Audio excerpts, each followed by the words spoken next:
डस्का से एक अहम खबर शामिल करते हैं। पंजाब के कई शहरों की तरह डस्का में भी डेंगू वायरस की तस्दीक।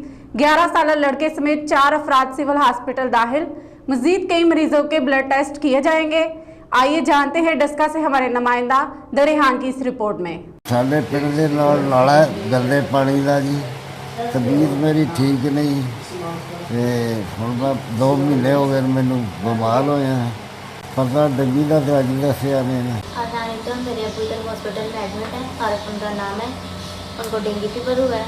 मेरी गवर्नमेंट से अपील है कि इसके लिए कुछ इंतजाम किए जाएँ, क्योंकि हमारे गांव में जगह जगह ढेर पानी के लगे हुए हैं, गंदे पानी के। जी बिल्कुल, इस वक्त मैं डस्का सिविल हॉस्पिटल में मौजूद हूँ। यहाँ पर अब तक 4 मरीज़ों में डेंगू वायरस की तस्दीक हो चुकी है। डेंगू के वार जारी हैं, हकाम बेबस नज़र आ रहे हैं।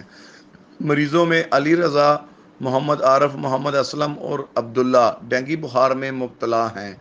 चारों में से 2 मरीज़ रोज़गार के सिलसिले में रावलपिंडी में मुकीम थे। तबीयत ख़राब हुई तो वापस डस्का आ गए। सिविल हॉस्पिटल डस्का से टेस्ट करवाने पर इल्म हुआ कि इन्हें डेंगू है। 2 मरीज़ों को डेंगू वार्ड में मुंतकिल कर दिया गया और इलाज जारी, जबकि 2 सीरियस मरीज़ों को सियालकोट रेफर कर दिया गया। चारों मरीज़ों में डेंगू वायरस की तस्दीक हुई।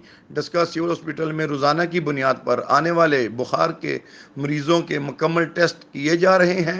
ज़रूरत इस अमर की है कि हुकूमत को फौरी तौर पर डेंगू बुखार की रोकथाम के लिए इक़दामात उठाने की ज़रूरत है। डिप्टी ब्यूरो दरे खान, इंडियन न्यूज़, डस्का।